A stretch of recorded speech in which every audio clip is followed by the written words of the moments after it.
वैसे तो अभिव्यक्ति की आजादी है, उंगली शिक्षकों पर ही उठ रही है। खाना बढ़िया नहीं देता, पढ़ाता नहीं है, समय से स्कूल नहीं आता है। क्या अब सब्जी कौन खरीद के लाएगा, अंडा कौन खरीद के लाएगा? रोज एक एक मेनू बनाते हैं आप, खीर बनाते हैं। शिक्षक इसी के लिए बहाल हुआ है, अपने आप को नहीं देखते हैं। आज स्थिति समाज में शिक्षकों की हो गई है, उपेक्षित भाव से देखा जा रहा है। और जितने भी कल कारखाने के मालिक हैं, वो तो चाहते हैं कि यहां मजदूर पैदा हो। गोविंद जब वो छात्र गुरु का पैर छूने के लिए पहले बढ़ा, गोविंद भी साथ खड़े थे, तो गुरु ने अपने कर्तव्य का पालन किया, अपनी शिक्षा दीक्षा और अनुशासन का ये किया, और उसने छात्र को कहा कि ये गोविंद हैं, पहले इनका पैर छू। इन समय सारे गांव वाले लोग, मुखिया हो सरपंच हो, सारा का ध्यान उसी पर होता है, और सारी कमीशन खोरी वहां से उठकर और सचिवालय तक जाता है। ये भ्रष्टाचार का केंद्र, ये खिचड़ी व्यवस्था है। खिचड़ी खिलाकर आप मेधा का ये कीजिएगा उत्पादन। नमस्कार दोस्तों, मैं हूं ऋषिकेश कुमार। आज मैं आप लोगों को रूबरू करवाने वाला हूं बिहार माध्यमिक शिक्षक संघ के सदस्य रहे हैं डॉक्टर शैलेंद्र कुमार शर्मा।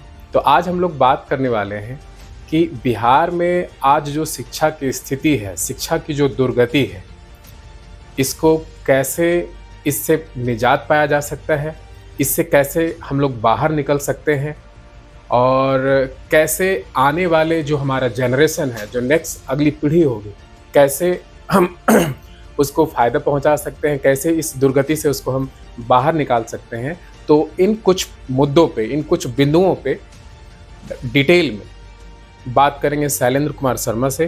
तो सर, आप बताइए कि आज जो बिहार में शिक्षा की स्थिति है, उसके लिए हम किस पे दोषारोपण कर सकते हैं, किसको जिम्मेदारी दे सकते हैं, किसको जिम्मेदार, मतलब उसके लिए किसको जिम्मेदार मान सकते हैं? यहाँ बिहार की जातिवादी व्यवस्था, जो शिक्षा में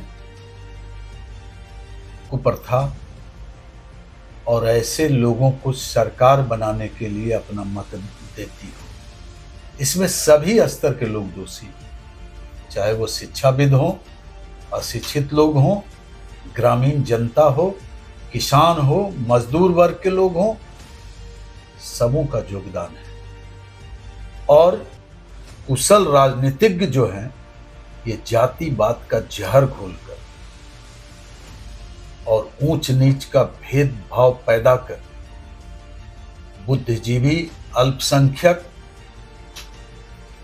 अनपढ़, इनकी एक जमात बनाकर और उसमें विभेद पैदा करके और सत्ता सुख प्राप्त करते हैं, और राजनीतिक दलदल में सारे बिहार वासियों को ढकेल देते हैं। बिहार में शिक्षा का अभाव है और शिक्षित लोग नहीं हैं, और शिक्षा विकसित नहीं है, ऐसी बातें नहीं है। बिहारी सहनशील होते हैं, धैर्यवान होते हैं, चरित्रवान होते हैं, और ऐसी स्थिति में शिक्षा को मुख्य केंद्र बिंदु मानकर और शिक्षा के माध्यम से अपनी मेधा का परचम पूरे भारतवर्ष ही नहीं, विश्व में फहरा रहे हैं। जितने भी भारतीय प्रशासनिक सेवा के लोग, भारतीय पुलिस सेवा में, राजस्व सेवा में, या पदाधिकारियों की इसमें और राजनीति में भी अपना परचम लहरा रहे हैं। शिक्षा तो विकसित है, चाणक्य की धरती है, बुद्ध की धरती है, डॉक्टर राजेंद्र प्रसाद की धरती है, महावीर की धरती है, महात्मा गांधी को राह दिखाने वाली धरती है, और संघर्ष की पृष्ठभूमि जिसकी हो, मेधा की जिसकी पृष्ठभूमि हो, ऐसे में शिक्षा को विकसित करने की व्यवस्था, ये तो खुद विकसित स्थिति में शिक्षा है यहाँ, और हर लोग इसको लोहा मानते हैं। बिहारियों, जहां नालंदा विश्वविद्यालय, जहां तक्षशिला, विक्रमशिला, और जहां बुद्धिजीवियों की एक टोली है, एक जमात है, वहां तो शिक्षा विकसित है। और शिक्षा के क्षेत्र में जो विकास की भावना और शिक्षा को विकसित करने के पीछे इन राजनीतिज्ञों का कुचक्र है कि शिक्षा अगर और विकसित हो जाएगी तो हमारा झंडा कौन ढोएगा, जात पात में कौन बटेगा, शिक्षित हो जाने के बाद मेरे पास कौन आएगा, मजदूर कौन बनेगा।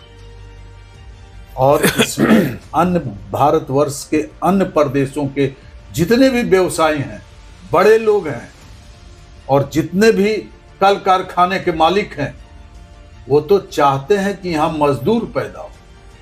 सर, मेरे मन में एक प्रश्न और आ रहा है कि अभी मेरी उम्र ऑलमोस्ट 35-36 ईयर्स है, तो मेरे मन में जो एक प्रश्न ये आ रहा है कि पहले जो आपके समय के शिक्षक हुआ करते थे, आप लोगों ने जब पढ़ाई की होगी, और आज की टीचर में, आज के जो शिक्षक हैं, उनमें क्या फर्क महसूस करते हैं आप, जरा मुझे बताइए। कोई फर्क नहीं है।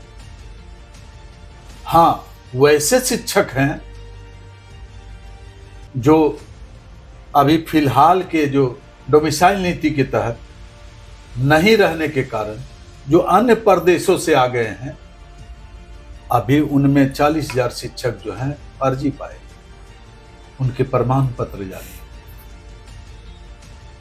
उनकी आवासीय जो प्रमाण पत्र हैं वो जाली है, जाति प्रमाण पत्र जाली है, आय प्रमाण पत्र जाली है।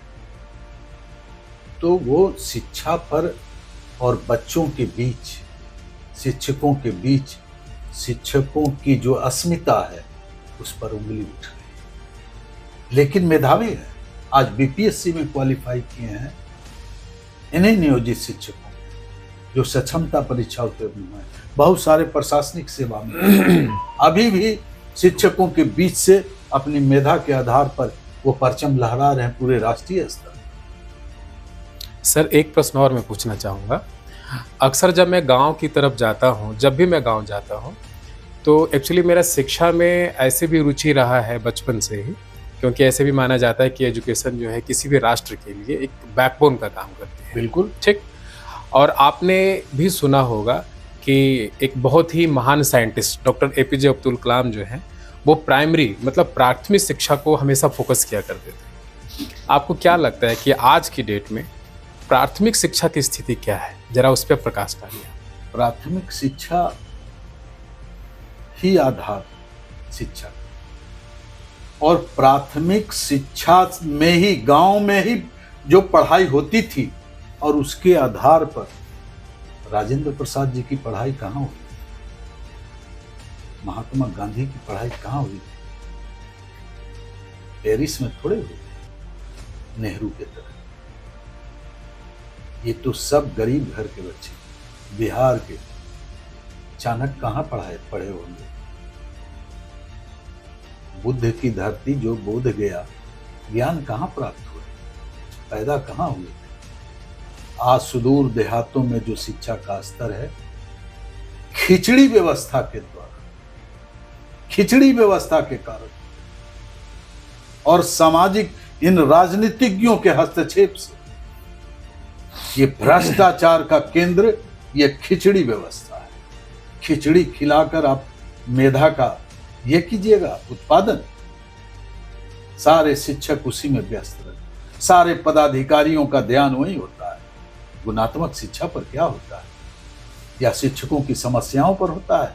इन सारे गांव वाले लोग, मुखिया हो, सरपंच हो, सारा का ध्यान उसी पर होता है, और सारी कमीशन खोरी वहां से उठकर और सचिवालय तक जाता है। भ्रष्टाचार का तो केंद्र बिंदु हो गया है प्राथमिक शिक्षा। क्यों आपने यह व्यवस्था की? गरीबों के भोजन के लिए आंगनबाड़ी वगैरह बहुत सारी व्यवस्था की।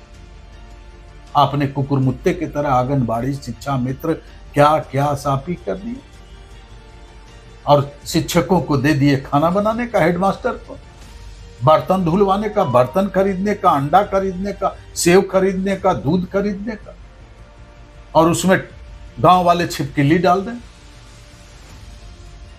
जो दूसरा शिक्षक आपस में इतनी वैमनस्यता है। ये मिड डे मील क्या है? ये शिक्षा को गर्त में ले जाने का पहला फॉर्मूला है। सरकार को अविलंब समाप्त कर देना चाहिए। ये खिचड़ी खिला रहे हैं, खिचड़ी बनवा रहे हैं, सब्जी टेस्ट कर रहे हैं। आयुक्त महोदय के सचिवालय में खाना बनाने का दीदी को जिम्मा दिया गया है, दीदी का भोजनालय है, और प्राइमरी स्कूल में मास्टर बनावेगा और गुणवत्तापूर्ण की शिक्षा की आप अपेक्षा करते हैं। वैसे तो अभिव्यक्ति की आजादी है, उंगली शिक्षकों पर ही उठ रही है। खाना बढ़िया नहीं देता है, पढ़ाता नहीं है, समय से स्कूल नहीं आता है। क्या अब सब्जी कौन खरीद के लाएगा, अंडा कौन खरीद के लाएगा? रोज एक एक मेनू बनाते हैं आप, खीर बनाते हैं। शिक्षक इसी के लिए बहाल हुआ है, आप क्यों नहीं प्राइवेट संस्था को दे देते हैं? सर एक चीज़ में मेरे मन में एक और प्रश्न है, बस आप मुझे इस पे थोड़ा सा गाइड कीजिए कि आजकल जब भी किसी भी परिवार में आप चले जाइए, जनरली जब दो लोग आपस में बात करते हैं तो लोगों का जनरली जो है प्राइवेट, खासकर कॉन्वेंट या प्राइवेट पब्लिक स्कूल के प्रति झुकाव ज़्यादा रहता है in comparison to primary school, मतलब सरकारी स्कूल की अपेक्षा। तो क्या आने वाले समय में इसमें कुछ बदलाव आ सकता है, या फिर क्या इस माइंडसेट को हम कैसे ब्रेक कर सकते हैं? पर बदलाव कौन लाएगा?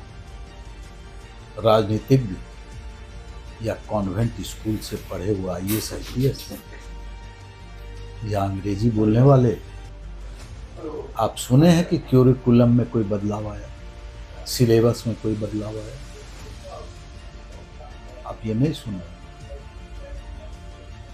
किताबें बदली गई, वही मुगल साम्राज्य, वही अंग्रेजी हुकूमत, वही भारतीयों का फटेहाली व्यवस्था किताबों में पढ़ाई जा रही। कहाँ शिक्षकों के संबंध में कोई नहीं। सर्वपल्ली राधाकृष्णन की बातें होती है, APJ अब्दुल कलाम की बातें होती, इधर होने लगी जब से उनको सम्मान मिला।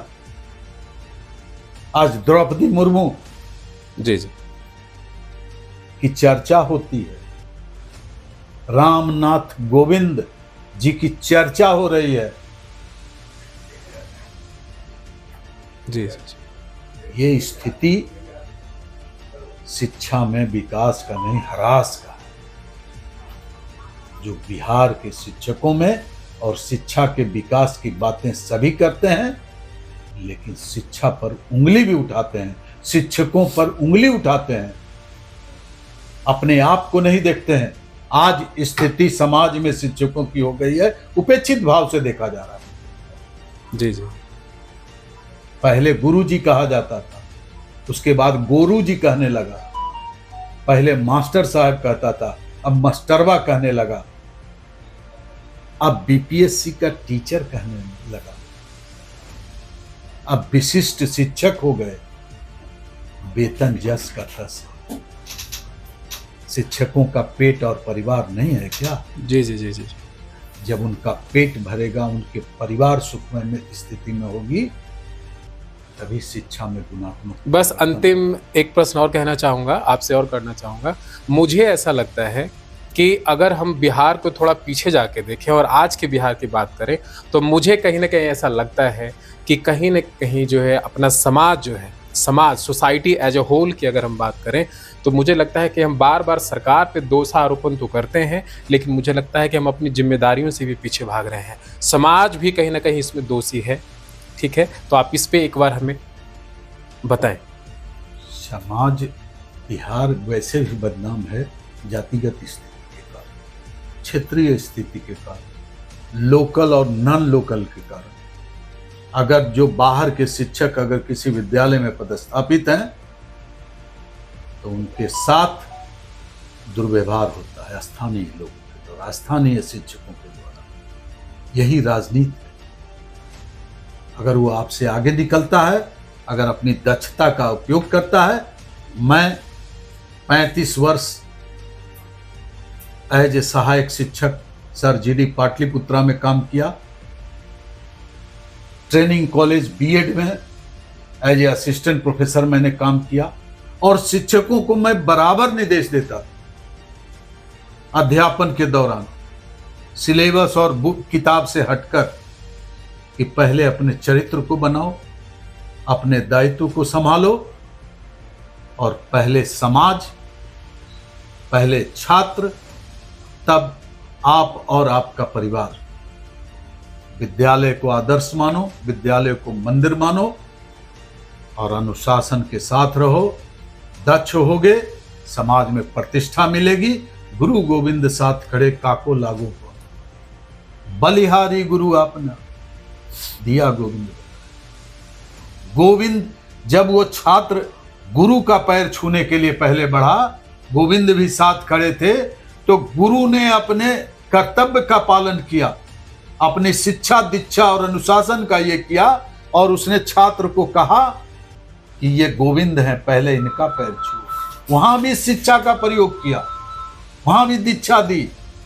वही गुरु बनना होगा, तभी शिक्षा विकसित होगी और बिहार का विकास होगा। ओके दोस्तों, तो निष्कर्ष भारत इसी तरह से बिहार की शिक्षा व्यवस्था पे रोज हम किसी न किसी टॉपिक पे बात करते रहेंगे। आज हमारे साथ जो मेहमान थे शैलेंद्र कुमार शर्मा, जिन्होंने बिहार की शिक्षा व्यवस्था पे बहुत अच्छी बात करी है, और इसी तरीके से हम लोग बिहार की जो शिक्षा व्यवस्था पर है उस पर निरंतर बात करते रहेंगे। तो फिर मिलते हैं हम लोग नेक्स्ट एपिसोड में। थैंक यू दोस्तों।